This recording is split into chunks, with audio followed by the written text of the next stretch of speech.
Amén. Evangelio de Marcos, capítulo 4, versículo 35. Amén.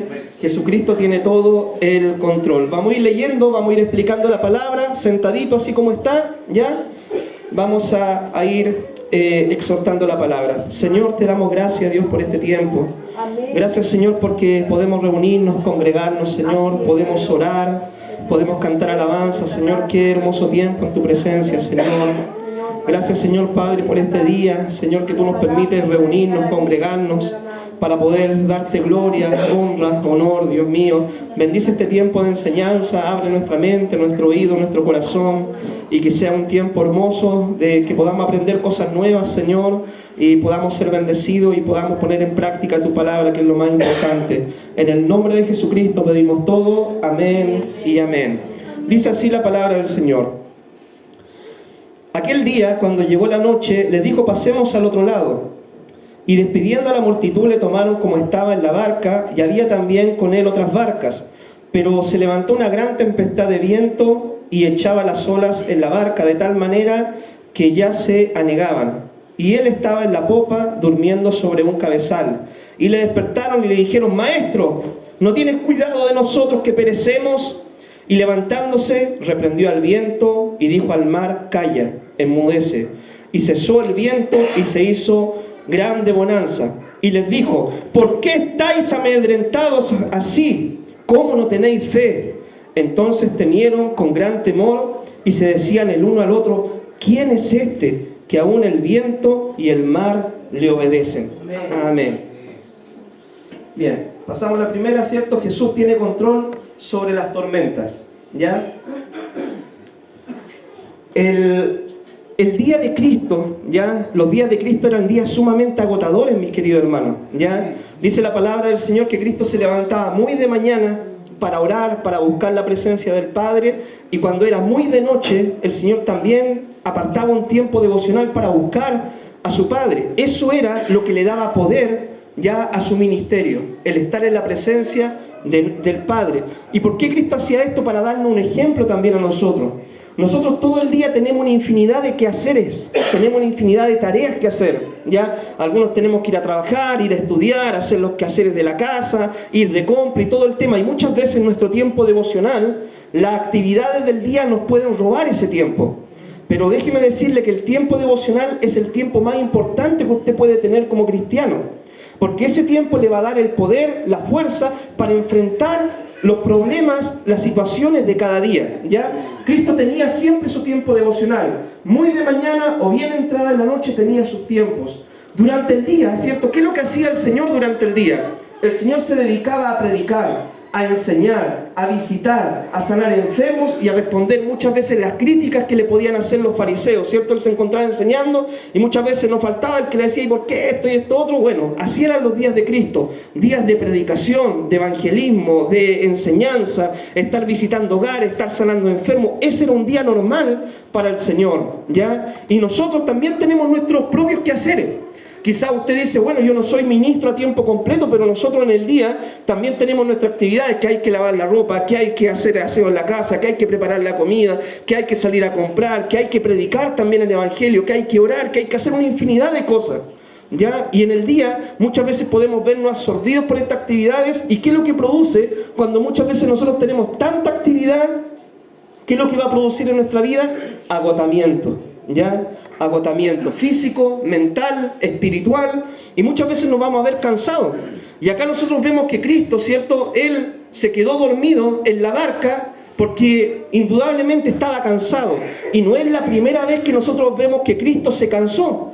En otra oportunidad vemos de que el Señor, ¿cierto?, yendo a Samaria, dice: cansado del camino, ¿cierto? Porque eran caminos largos los que habían que caminar en ese tiempo. No había Uber, no había micro, no había nada de eso. Y iban de una ciudad a otra caminando, ¿ya? Y dice que cansado del camino se sentó también junto a un pozo. El Señor, cuando se hizo hombre, ¿cierto?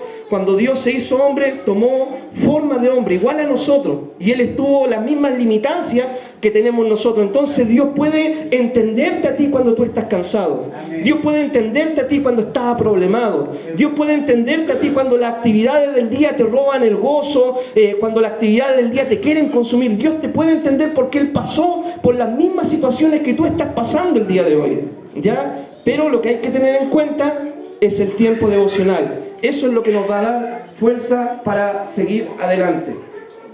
No es de extrañar que en esta historia se haya quedado dormido por el cansancio físico, espiritual del ministerio. En nuestra vida también pueden llegar momentos de agotamiento espiritual, emocional y físico, cuando las diferentes situaciones, ¿cierto?, se nos presentan y nos agobian. Pero ¿qué debemos hacer en esos momentos? Cuando nos sentimos cansados, fatigados, agobiados, no tenemos fuerza. ¿Quién de repente ha dicho, yo no tengo fuerza, Señor?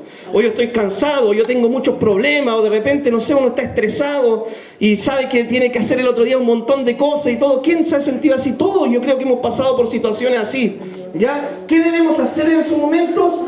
Descansar en Dios, por medio de la oración, porque Dios nunca pierde el control. ¿Ya? Acá vemos de que Cristo podía dormir en la barca. ¿Por qué? Porque Él descansaba en su Padre Celestial. Dios tiene todo el control. Esa barca, mi querido hermano, no se iba a hundir, porque Cristo estaba en esa barca y el Padre tenía un propósito con su Hijo: salvar al mundo, a la humanidad por medio de su sacrificio. Esa barca no se podía hundir porque Cristo estaba en esa barca. Y eso es lo que nosotros debemos tener en cuenta, que en medio de los problemas, las situaciones de la vida, ¿cierto?, podemos descansar en Dios. Dice la palabra: estad presente en todas sus peticiones, oraciones, ruegos delante del Señor. Echen toda su carga delante del Señor para que puedan descansar en Él. ¿Ya? Seguimos adelante. Es una bendición, mis queridos hermanos, el poder gastarse para Dios, sirviendo a Dios. Trabajar, ¿cierto?, es una bendición. El poder desgastar nuestra vida física, ¿cierto?, sirviendo al Señor. Pero lo que debemos tener cuidado, ¿cierto?, es abarcar más allá de nuestras fuerzas y siempre trabajar con un propósito en mente. Cristo, mi hermano, hacía un montón de tareas, pero todo tenía un propósito. ¿Ya? Cristo no trabajaba al azar, Cristo no trabajaba desordenado, Cristo no hacía las cosas por hacer las cosas. Cada milagro, cada enseñanza, cada visita, cada predicación, cada actividad que hacía Cristo tenía un propósito. ¿Ya? Muchas veces nos puede pasar a nosotros que nosotros podemos trabajar sin un plan de trabajo, sin un propósito. Y hacemos cosas aquí, y hacemos por allá, y vamos para allá, y nos llaman de acá, y visitamos allá, pero no tenemos un propósito que va detrás de cada actividad ministerial o de servicio que nosotros podemos desempeñar para el Señor.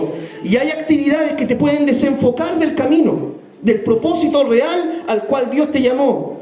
Por ejemplo, mi hermano, yo soy pastor, y soy pastor de distrito más encima, ¿ya? Entonces, como pastor de distrito me dice: pastor, venga a visitarme, pastor, venga a la iglesia de acá, pastor, venga a la iglesia de allá. No, hay que planificarlo, porque yo no puedo descuidar mi iglesia local por atender una viña que no es mía, ¿ya?, donde hay otro pastor que está a cargo. Entonces, mi hermano, hay mucha tarea que hacer, pero cada tarea tiene que tener detrás un propósito, ¿ya? No trabajar desordenadamente, trabajar con un propósito. Cristo nos enseña esto. Cristo se desgastó, pero siempre con un propósito fijo en mente.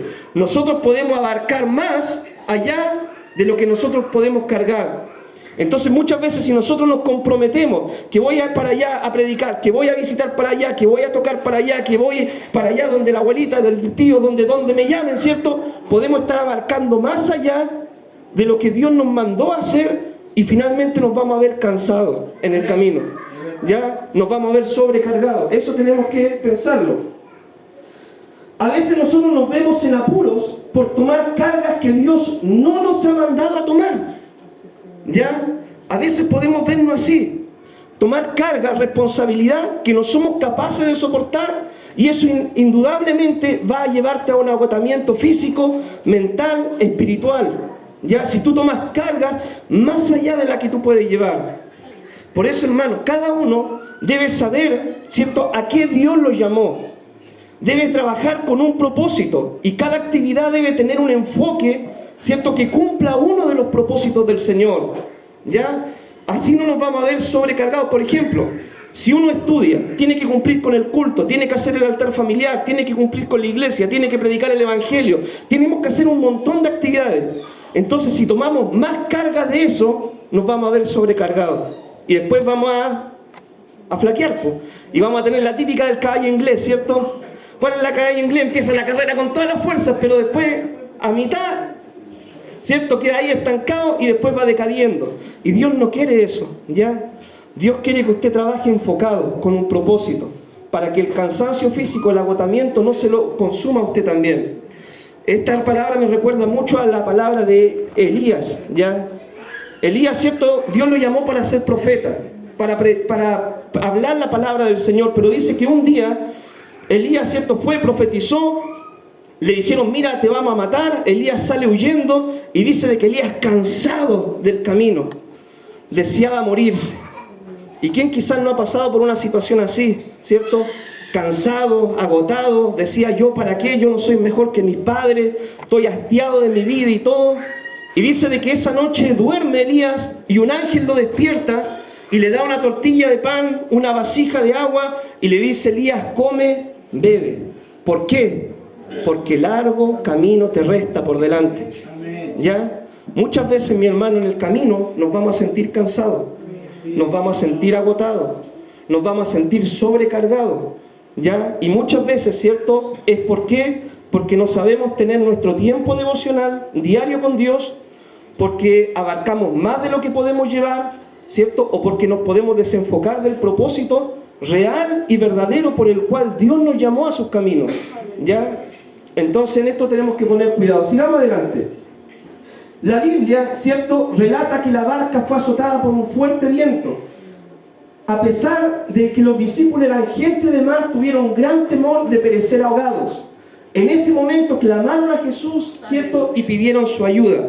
¿Qué debemos hacer en medio de los problemas, de las situaciones difíciles? Clama a mí y yo te responderé. Ese es el teléfono del Señor. Jeremías 33:3. Clama a mí y yo te responderé. En medio de tu problema, en medio de tu proceso, en medio de tu dificultad, en medio de la situación que estés pasando, clama al Señor y Él te va a responder. Los discípulos se vieron agobiados, pero ¿qué es lo que hicieron ellos? Clamaron a Jesús, Señor, sálvanos, que perecemos, ayúdanos en esta situación. Y Cristo, ¿cierto?, dice que calmó el viento, el mar y se hizo bonanza. Sigamos adelante. Jesús se levanta, da una orden al mar y todo queda en paz. Luego a sus discípulos les pregunta, ¿por qué estáis amedrentados?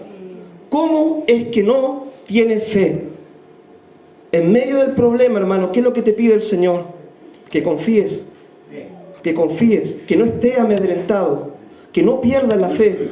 En medio de la situación, hermano, que parece que te van a ahogar, que vas a fracasar, que te vas a hundir espiritualmente, en medio del proceso, Dios te pide solamente, confía en mí. No pierdas la fe, ten fe.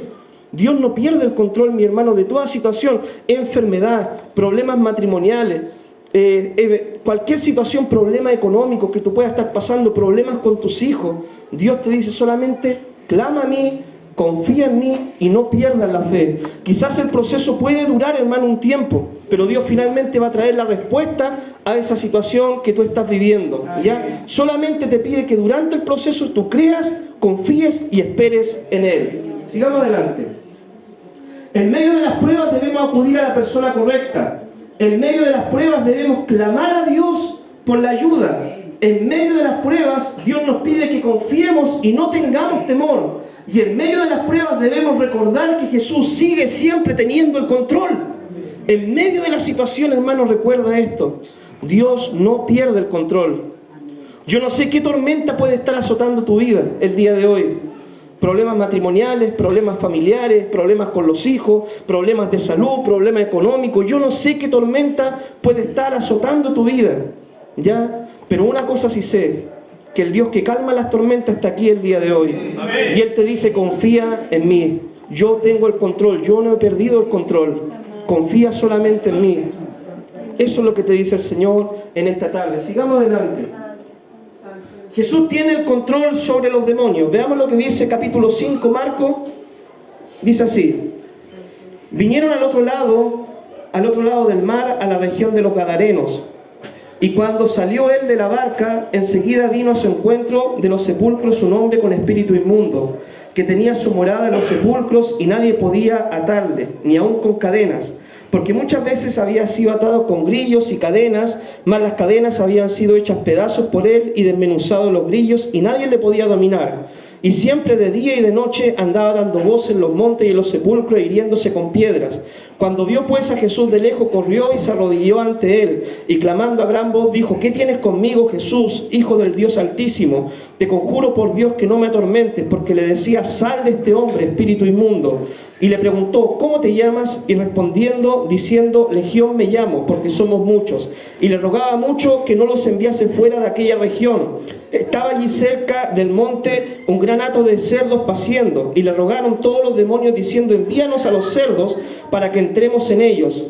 Y luego Jesús les dio permiso, y saliendo aquellos espíritus inmundos entraron en los cerdos, los cuales eran como 2000, y el hato se precipitó en el mar por un despeñadero, y en el mar se ahogaron. Y los que apacentaban los cerdos huyeron y dieron aviso en la ciudad y en los campos, y salieron a ver qué era aquello que había sucedido. Vienen a Jesús y ven al que había sido atormentado del demonio y que había tenido la legión sentado, vestido y en su juicio cabal, y tuvieron miedo. Y les contaron los que lo habían visto cómo le había acontecido al que había tenido el demonio y lo de los cerdos, y comenzaron a rogarle que se fuera de sus contornos. Al entrar él en la barca, el que había estado endemoniado le rogaba que le dejase estar con él. Mas Jesús no se lo permitió, sino que le dijo: vete a tu casa y a los tuyos y cuéntales cuán grandes cosas el Señor ha hecho contigo y cómo ha tenido misericordia de ti. Y se fue y comenzó a publicar en Decápolis cuán grandes cosas había hecho Jesús con él, y todos se maravillaban. Amén.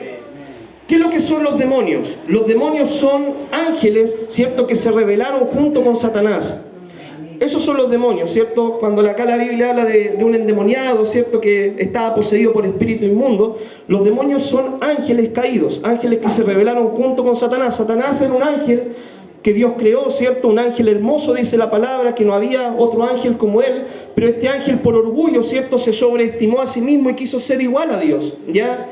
Y dice la palabra de que este ángel, ¿cierto?, empezó a idear como un complot, ¿cierto?, y instigó a otros ángeles a rebelarse juntamente con él. Finalmente Dios los expulsa ya del cielo, y cuando el Señor hace la tierra, ¿cierto?, forma la creación, este ángel aparece en el huerto del Edén por primera vez como el enemigo de Dios. ¿Cuál es el propósito de Satanás? El único propósito que tiene es ser oposición a la obra de Dios, destruir la vida de las personas, oponerse a la iglesia. Ese es el propósito del diablo, de Satanás y de sus ángeles, ¿ya? Ser un oponente del Señor. De hecho, la palabra diablo, ¿cierto?, significa adversario. Satanás en la Biblia se le conoce con muchos nombres, ¿ya? El enemigo, la serpiente antigua, ¿cierto? Ángel de luz, porque dice que se disfraza como ángel de luz para engañar también. El dragón, ¿cierto? Hay muchos nombres que dan algunas características de este ángel malo, ¿ya? Dice la Biblia, ¿cierto?, que este hombre estaba endemoniado, estaba poseído por espíritu demoníaco, espíritu inmundo. Sigamos adelante. ¿Qué son los demonios? Los demonios, ¿cierto?, oprimen. ¿Qué hacen los demonios? Los demonios oprimen a las personas con tentaciones, malos pensamientos y acusaciones. Eso es lo que hacen comúnmente los demonios. Oprimen a las personas con tentaciones, ¿ya? Muchas veces nosotros podemos decir: sí, hay tentaciones que nacen de nuestro propio deseo pecaminoso, pero también hay tentaciones, ¿cierto?, insinuaciones que hacen los demonios, y muchas veces esas insinuaciones van muy ligadas, ¿cierto?, a lo que son depravaciones, ¿ya? Pecados de homosexualidad y cuantas cosas así. Entonces, detrás de cada tentación está el tentador, ¿ya? Y el tentador ocupa sus secuaces para llevar a la gente al pecado, a infringir la ley de Dios. Con malos pensamientos, ¿cierto? Cuando usted tiene un mal pensamiento, adivinen quién está detrás de esos malos pensamientos. Usted, por ejemplo, está orando, quiere servir a Dios, quiere hacer las cosas bien, y de repente en el día, ¿cierto?, aparecen pajaritos volando en su cabeza, y usted dice: ¿y por qué pienso esto? ¿Y por qué pasa esto por mi mente si yo no, ¿cierto?, yo no estoy ni ahí con eso, ¿cierto? Entonces estos pajaritos, ¿cierto?, se los trae el enemigo para ver si es que pueden hacer un nido en su cabeza. Como dice Martín Lutero, nosotros no podemos evitar que los pájaros vuelen sobre nuestra cabeza, pero sí podemos evitar que los pájaros hagan nido sobre nuestra cabeza, ¿ya? Entonces uno debe cuidar, si hay malos pensamientos que lo acechan, uno debe cuidarse, porque el campo en el cual el enemigo trabaja, particularmente esto, La mente. ¿Ya? Ahí es donde ataca el enemigo. Y una mente vacía, una mente sin oración, sin lectura de la palabra, sin estar llena de las cosas del Señor, una mente vacía es taller del diablo. ¿Ya? También el enemigo ataca con acusaciones. Si usted, por ejemplo, ha cometido un pecado y usted le ha pedido perdón al Señor, ¿qué es lo que hace el enemigo? Se encarga de que usted se siga sintiendo culpable, no perdonado, fracasado, que Dios no lo perdona, ¿cierto? El enemigo es el que trae esos pensamientos. Al enemigo igual se le conoce en la Biblia como el acusador, aquel que nos acusa, ¿cierto? Constantemente. ¿Para qué? Para quitarnos el gozo de la salvación. Sigamos adelante. ¿Pueden los demonios poseer a alguien? Bueno, la Biblia habla de que cada vez que nosotros pecamos, le damos un terreno legal al enemigo para que él pueda atormentarnos de una u otra forma. ¿Ya? Si usted comete un pecado, le da un terreno legal al enemigo. Ahora, el enemigo puede entrar por una puerta que usted la haya abierto, ¿cierto? ¿Y qué es lo que significa abrirle una puerta al enemigo? Es estar cometiendo un pecado y no estar arrepentido de ese pecado. Eso le da el terreno legal al enemigo para que pueda atormentar su vida. ¿Ya? Si usted está cometiendo un pecado, sabe que es pecado, Dios le ha hablado sobre ese pecado, pero usted persiste en ese pecado, el enemigo se va a tomar de eso para poder atormentar su vida. ¿Ya? El enemigo en estos tiempos también puede poseer algunas vidas. ¿Ya? Ojalá nunca nos toque vivir esa experiencia, pero muchas veces sucede, ¿cierto?, de que hay personas que están siendo oprimidas por el enemigo entra en sus vidas, ¿cierto? Y muchas veces cuando se ora por ellas hay manifestaciones, ¿cierto?, donde el enemigo se demuestra que ha tomado control de algunas vidas, ¿ya? Entonces ojalá no nos toque vivir eso, pero si nos tocara vivir debemos estar preparados, ¿ya? Y vamos a hablar de esto también. Sigamos adelante. ¿Qué se debe hacer en esos casos? La Biblia nos da a nosotros autoridad, poder para echar fuera demonios. Dice la Biblia, estas señales seguirán a los que creen. En mi nombre, dice Jesús, echarán fuera demonios. ¿Ya? Entonces nosotros, si vivimos una situación así, podemos tener la confianza de que Dios ejecutará una liberación. Ahora, para que Dios ejecute una liberación en la vida de una persona, dice la Biblia que nosotros debemos estar preparados ¿con qué cosa? Oración y ayuno, ¿cierto? Porque dice que hay espíritus inmundos que no salen si no es con oración y ayuno. Y es ahí donde es importante el tiempo devocional. ¿Se da cuenta? Que todo va ligado, ¿cierto? El tiempo devocional. Para poder, si hay una situación así, imponer las manos con autoridad y no colocar las manos a la ligera, ¿cierto? Y después verse uno afectado también por esa situación, ¿ya? También es importante que podamos estar a cuentas con Dios. Ya antes de imponer las manos o tratar de liberar a alguien, que podamos estar a cuentas con el Señor. No hay a ser cierto de que vamos a colocar las manos y no pase nada. Ya y nos preguntemos, y bueno, ¿y el Señor entonces no libera en este tiempo? No, si el Señor lo hace, pero el Señor respalda a sus hijos. ¿Ya? Eso tenemos que tener en cuenta. Dios respalda a los que están en oración, a los que están en ayuno, a los que están viviendo en santidad, en obediencia a la palabra. ¿Ya? Entonces en eso debemos cuidarnos si queremos ver una liberación en la vida de una persona. ¿Ya? Sigamos adelante. Bien. Pregunta. ¿Toda persona que está desequilibrada, ¿cierto?, mentalmente, significa que está poseída? No. ¿Ya? Esto nosotros debemos tenerlo claro. Acá a mí, por ejemplo, yo tengo pacientes crónicos, ¿ya? A mí cada cierto tiempo, pastor, venga a orar por mí. Porque está enferma, está mal, está desequilibrada, ve cosas y todo el tema. A mí cada cierto tiempo, hermano, tengo mis pacientes crónicos, ¿ya? Y a mí me mandan a llamar, ¿cierto? Muchas veces algunas pacientes, ¿cierto?, me mandan a llamar y no toda persona, hermano, que está desequilibrada, ¿cierto?, de su mente, significa que esté poseída, ¿ya? Acá nosotros debemos ser sumamente cuidadosos, ¿cierto?, cuando vamos a un hogar y nos dicen hay alguien que está endemoniado. Yo me acuerdo una vez, ¿cierto?, una hermana, no, que la niña está endemoniada y qué sé yo, y vaya pastor porque está súper mal y todo el tema.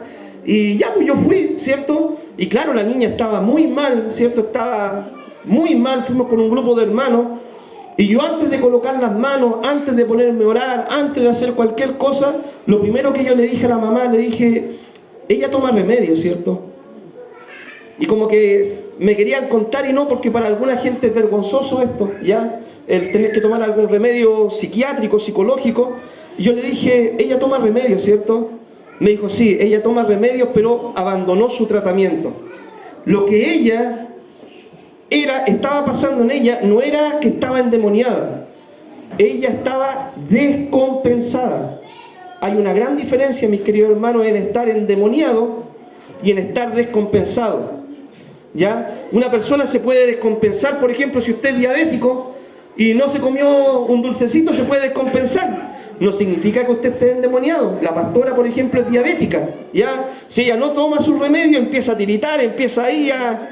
¿cierto? Entonces eso es estar descompensado, no es estar con el espíritu de diabetes ni nada de eso. Y así hay muchas otras enfermedades, la depresión, por ejemplo, y hay muchas otras enfermedades, hermano, que se tratan médicamente, ¿ya? Y no necesariamente hay detrás un espíritu demoníaco operando detrás de las personas, ¿ya? Eso tenemos que tener en cuenta. Muchas personas con la medicina correcta, el tratamiento correcto, mejorarán sus pensamientos y mejorará también su conducta, ¿ya? Esto tenemos que tenerlo en cuenta si queremos madurar y crecer en el Señor. Hay que hacer la diferencia, hermano, ¿ya?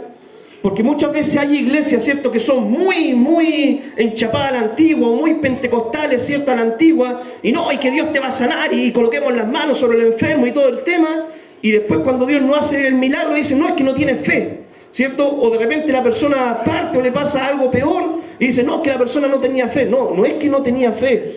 Creía la persona, tiene fe la persona, pero hay que saber vivir el Evangelio con sabiduría de Dios. Por ejemplo, si usted es madre, ¿ya? Si usted es madre y está embarazada, y su embarazo es de alto riesgo, ¿ya? ¿Podemos nosotros colocar las manos y orar por su embarazo? Claro que sí. Pero usted va a tener que ir al médico. Lo más probable es que si es de mucho riesgo le vayan a hacer una cesárea. Y eso no es no tener fe. Eso es saber vivir la vida con sabiduría. Hermanos, nosotros tenemos que vivir el Evangelio de esta forma, con nuestros pies bien plantados sobre la tierra, pero con nuestras manos bien en alto, adorando al Señor. Debemos ser sabios para vivir la vida cristiana, ¿ya? Sigamos adelante. ¿Cómo saber si una persona está endemoniada o descompensada? Frente a un caso, ¿cierto? Así como el ejemplo que yo le puse, uno siempre debe preguntar si la persona toma algún tratamiento médico, primeramente. Si es que está tomando algún tratamiento médico, si es que la persona dejó algún tratamiento médico, si es que la persona está descompensada por no estarse tomando los remedios.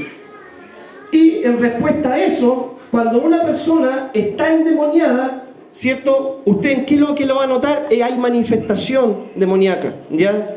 La persona puede que no esté tomando remedios ni nada de eso, pero habla una otra persona por medio de la vida de la persona, habla incoherencia, ¿cierto? Habla el enemigo por medio de la persona. Yo he visto casos así también y uno nota la diferencia, ¿ya? Entonces uno tiene que ser maduro en esto y entender. Por ejemplo, un día estaba viendo unos videos, ¿cierto?, en YouTube, y había un predicador y había una persona, ¿cierto?, que iba caminando por la calle, de estas personas así que se veían súper mal, ¿cierto?, psicológicamente, y el predicador le decía, ¡sal fuera, demonio! ¡Espíritu inmundo, sal fuera! Y todo, y el hombre, ¿cierto?, seguía caminando así, y no pasaba nada. Entonces, eso más encima lo publican en Facebook, ¿cierto?, y las personas dicen, ¡ay, no, que el pastor no tenía fe, que el predicador, ¿cierto?, no es la manera correcta! No, hay mucha gente, hermano, que anda vagando por las calles, porque fueron quizás drogadictos, ¿cierto? Y quizás eso afectó su cerebro, y esas personas dejaron su tratamiento médico y no se quieren someter a eso, y por eso andan así, ¿ya? Entonces nosotros debemos ser maduros en nuestro modo de pensar, ¿ya? Si una persona sufre, por ejemplo, cualquier tipo de enfermedad, depresión, epilepsia, cualquier cosa, debemos ser maduros en nuestro modo de pensar. No podemos tachar de endemoniado a cualquier persona, ¿ya? Yo en eso quiero que pongamos cuidado. Sigamos adelante. ¿Qué ocurrió con el gadareno? Que es la parte importante. Cuando Jesús lo sana, ¿qué es lo que le dijo Jesús? Ve y cuenta cuán grandes cosas ha hecho Dios contigo. ¿Comenzando dónde? Por tu casa, por tu familia. Amén. Cuando Dios hace un milagro en nuestra vida, debemos comenzar a testificar. Ya, esto hizo Jesús en mí. Cristo me sanó, Cristo me salvó, Cristo me rescató, Cristo rompió las cadenas.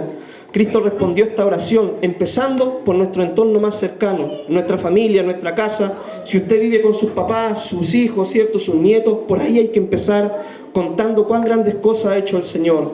Y después por sus vecinos, ¿cierto? Cristo, cuando nos dio la comisión, dijo: prediquen el Evangelio, ¿dónde? En Jerusalén, Judea, Samaria y hasta lo último de la tierra.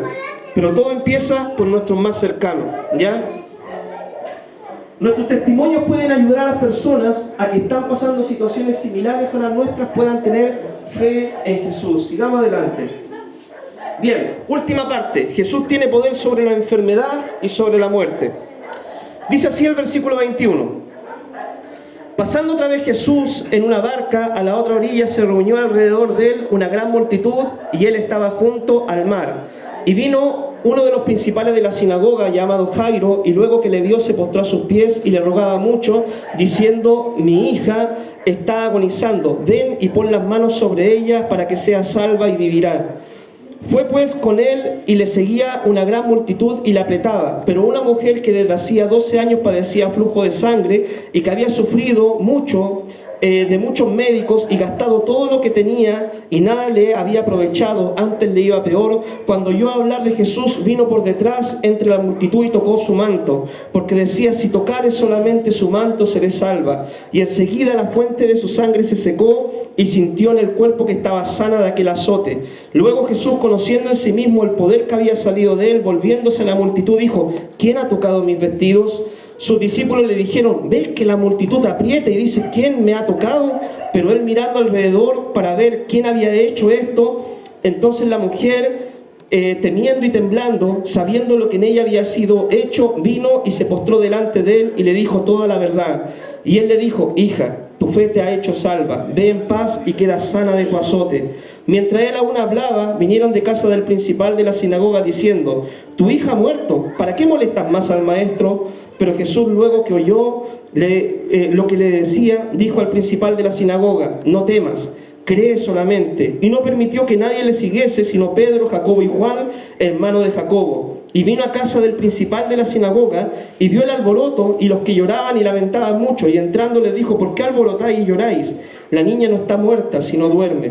Y se burlaban de él. Mas él, echando fuera a todos, tomó al padre y a la madre de la niña y a los que con él estaban, y entró a donde estaba la niña, y tomando la mano de la niña le dijo: Talita cumi, que traducido es: niña, a ti te digo, levántate. Y luego la niña se levantó y andaba, pues tenía 12 años, y se espantaron grandemente. Pero él les mandó mucho que nadie lo supiese, y les dijo que se les diese de comer. Amén.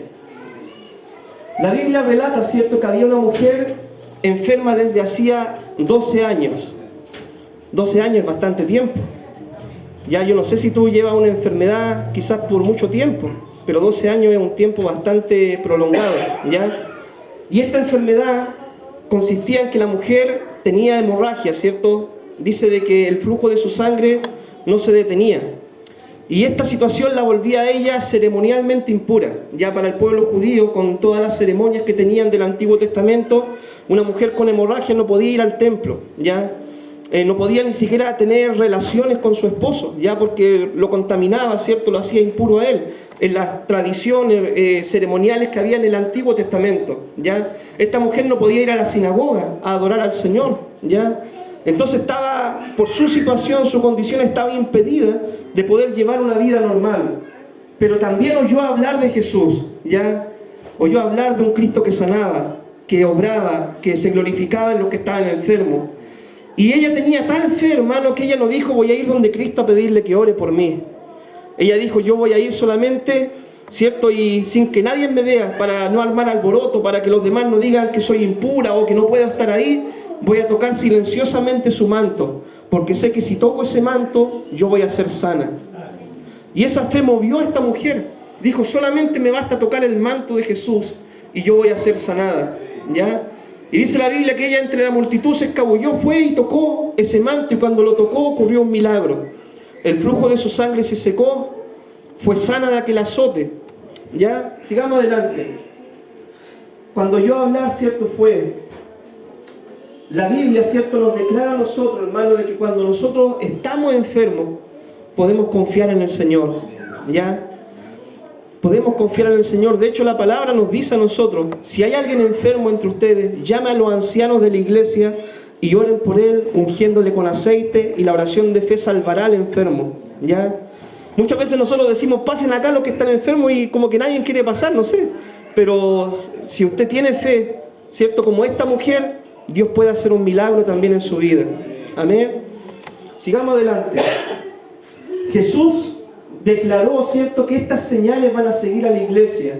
Pondrán las manos sobre los enfermos, y en medio de la enfermedad nosotros debemos orar a Dios por nuestra sanidad. Después podemos ir al médico también. No es pecado, hermano. Yo quiero que entienda esto. No es falta de fe, no es pecado ir al médico, no es pecado tomarse un remedio, ¿ya? Pero primero oremos al Señor. Si vemos de que no hay una respuesta, ¿cierto?, busquemos la otra alternativa, ¿ya? No es falta de fe, esto se llama tener sabiduría en la vida, ¿ya? Hay muchas situaciones. Hoy día, por ejemplo, mi mamá me llamó, ¿cierto? Me dijo, Jorge, me dijo, tu papá está mal en la carnicería, anda a verle todo el tema. Y yo ahí desesperado pesco el teléfono, llamo a mi hermano Jan, ¿cierto? Ayúdame. Y fuimos para allá, para la carnicería, y cuando llego allá lo pillo que se estaba comiendo una olla de poroto. Y yo quedé así, oye, ¿no estáis tan enfermo? Le dije yo. Ya, pesquemos y cerremos, te llamo a médico. Y no quiso ir, me dijo, no, voy a cerrar un rato más, estaba buena la venta, parece. Entonces, no quiso. Bueno, en medio de las situaciones, ¿cierto? Mi mamá me dijo, Jorge, ponete a orar por tu papá. Amén, me puse a orar por él y todo el tema. Y bueno, parece que se sintió mejor. Después, ¿cierto? Fuimos y yo lo encontré súper bien a él, ¿ya? Lo dejamos, pero él cerró también temprano porque se siguió sintiendo mal. Ya quizás no me lo quiso demostrar o nada de eso, y después cerró más temprano y fue al consultorio y lo vieron ahí en el médico, todo, porque igual se sentía mal. Entonces, hermanos, nosotros ¿debemos orar? Claro que sí. ¿Tenemos que orar por los enfermos? Claro que sí.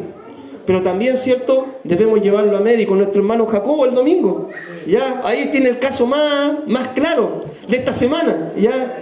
Estábamos en el culto, ¿cierto?, alabando al Señor, glorificando el nombre del Señor, y de repente el hermano Jacobo se nos fue a negro, ¿cierto? Y nosotros quedamos, ¿qué hacemos? La hermana, ya, oremos por el hermano, oramos por el hermano. ¿Qué más hacemos? Una pastilla, una galleta, ¿cierto? No tengo Coca-Cola, dije, Dios mío, ¿qué hago? Fuimos una galleta, ¿cierto?, al hermano, y no reaccionaba. Ya, Marquito, no sé quién atinó, llevémoslo al policlínico. Amén, y fuimos para el policlínico. Y ya, y lo llevamos al hermano, y yo decía, oh, Dios mío, que no le pase nada al hermano, encima vino con su familia. Si hoy día le pasa algo, no sé qué es lo que va a pasar, dije yo. Pero y ahí estaba preocupado, sumamente preocupado, y de repente pasó un rato, y lo veo que sale paradito, ¿cierto? Sale ahí, bien, ¿cierto? ¿Y por qué? Porque adentro los médicos lo trataron, ¿cierto? Lo estabilizaron y todo el tema. Nosotros pensamos con el Marco, lo pueden llevar al hospital Higuera, quizás qué va a pasar. Pero esa era la solución. Podemos orar, amén. Debemos tratar de hacer algo, amén. Pero también tenemos que usar el cerebro para pensar, ¿ya? Si ese día lo hubiéramos dejado acá al hermano, y no, que con oración nomás y con echar fuera demonios, ¿cierto? Y todo el tema, no, el hermano no se hubiera mejorado. Dios, hermano, le dio también la ciencia médica al hombre, ¿ya? Y esto no es falta de fe. Esto es ser sabio para vivir. La palabra de Dios dice de que Lucas, ¿qué es lo que era Lucas? Su profesión era un médico, ¿ya? Y los médicos también sirven al Señor, ¿ya? Bien, sigamos adelante, ya estamos terminando. ¿Qué nos enseña la historia de la resurrección de la hija de Jairo? Jesús siempre, hermano, tiene la disposición de ayudarnos en medio de los problemas. ¿Qué palabra le repitió Jesús a Jairo cuando le dijeron en medio del camino tu hija ha muerto? ¿Qué palabra le repitió? Le dijo, no temas, cree solamente.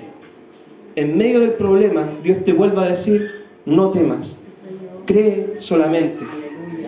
En medio de los problemas, una vez más Jesús nos pide que no temamos, sino que creamos solamente. Y la historia de Jairo nos muestra, hermano, que así como Cristo resucitó a la hija de Jairo, en un día va a resucitar a todos los que creyeron en Él. Amén.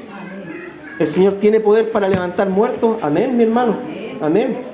Hay un testimonio muy grande, ¿cierto?, de de lo que es el circo de los tachuelas, por ejemplo, ¿cierto? Que había alguien, ¿cierto? Un pequeño que había partido y ellos se resignaron, ¿cierto? A darse por vencidos, ¿ya?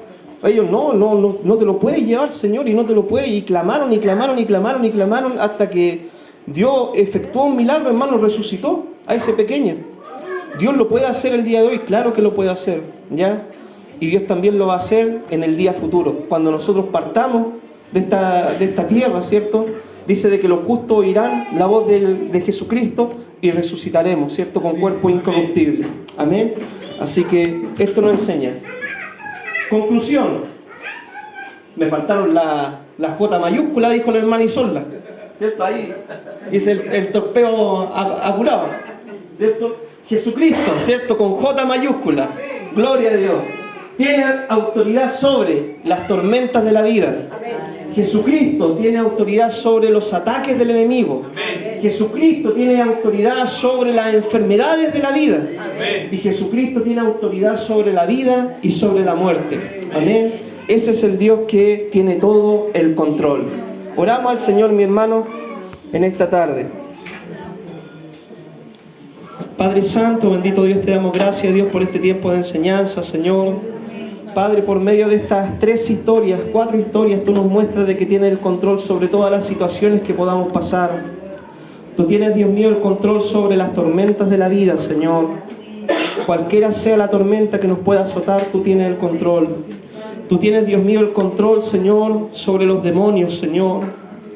Amado Dios, nada nos puede tocar, Señor, porque estamos bajo tu mano, Señor. Padre, tú tienes el control, Dios mío, Señor, sobre las enfermedades, Dios mío.